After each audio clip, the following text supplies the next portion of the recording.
agosto, en Chorrillos, los dispersos de Cáceres comenzarían a combatir contra elementos de la segunda y tercera división chilena, enviados por Baquedano para completar el cerco sobre el Morro Solar.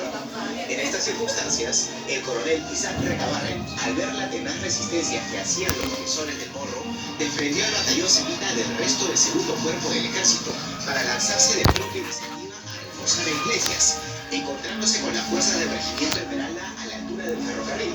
al que pudo coger por sorpresa y repeler hasta enlazar con el resto de los defensores. Sin embargo, cuando parecía que el contraataque peruano podía frenar el avance sobre Chorrillos, un nuevo empuje de Lautaro y del tercero de línea permitiría a los chilenos recobrar la iniciativa, obligando al diezmado Cepita y a los numerosos dispersos de otros batallones a retroceder hasta la estación del ferrocarril, donde continuarían resistiendo.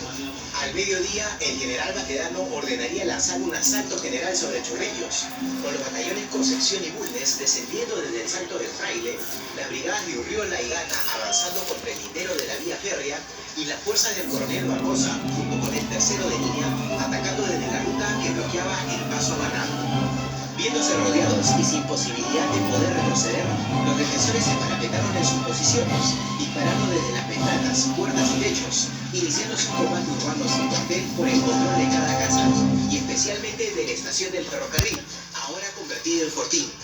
Cerca de la 1:30 de la tarde, mientras el combate se mantenía aún en Chorrillos, el coronel Miguel Iglesias y varios otros jefes peruanos serían hechos prisioneros mientras intentaban forzar su paso por Chorrillos, mientras que, en la cima del Morro Solar, los últimos soldados peruanos, junto con los artilleros al mando del coronel Arnaldo Panizo, al verse superados en número y sin munición para resistir, no tendrían más remedio que rendirse, cayendo capturados apenas unos 280 hombres de un total inicial de 5.000. Sin embargo, en Chorrillos la porfiada resistencia peruana se mantuvo y el combate se tornaría cada vez más violento y desesperado.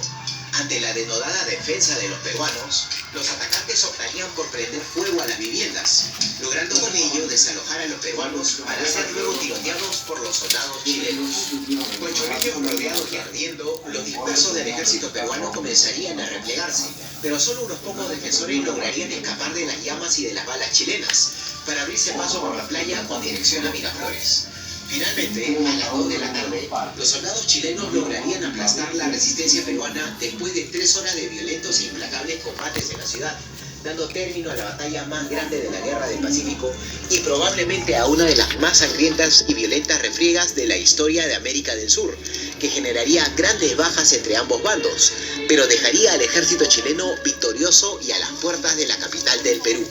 Sin embargo, todavía restaba un triste epílogo por contar. Terminada la batalla, un numeroso grupo de soldados chilenos se entregaría el saqueo y destrucción de Chorrillos, muchos de ellos bajo el efecto del alcohol robado de las tiendas y almacenes. En su embriaguez, los soldados no respetarían ni a las mujeres ni a los neutrales, convirtiendo al balneario en una gran bacanal de sangre y alcohol en la que muchos peruanos y extranjeros serían ultrajados y quemados. A las indescriptibles escenas de destrucción y horror se sumarían los combates entre los propios chilenos, enfrentados por la disputa de los objetos saqueados de las residencias. Ni la intervención de sus oficiales sería suficiente para frenar los desmanes, que ocasionarían fuertes bajas entre las filas chilenas, incluyendo al comandante Baldomero Dublé, quien caería mortalmente herido al intentar imponer el orden. Solo la llegada de la caballería lograría restituir el orden por la fuerza, dejando atrás una ciudad convertida en una enorme hoguera en la que el olor de los muertos y del incendio resultaba irrespirable, y la imagen de las destrucciones y cadáveres causaba una impresión más terrible que la vista de un campo de batalla.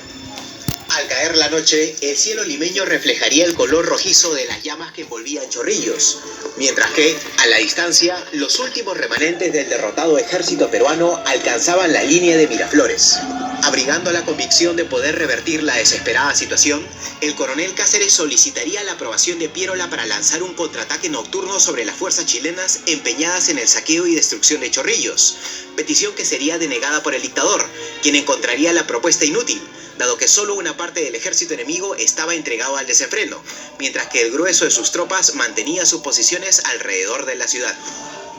Así, la batalla más grande y terrible de la guerra concluiría con la casi completa aniquilación del ejército peruano y la destrucción de los poblados próximos a su capital.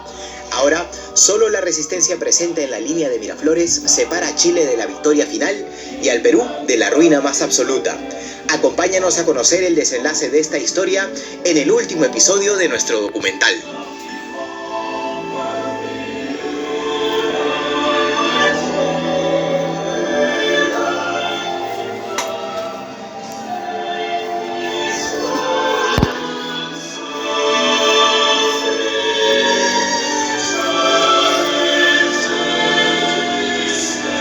Nos veremos muy pronto en el último episodio del documental La Guerra del Pacífico.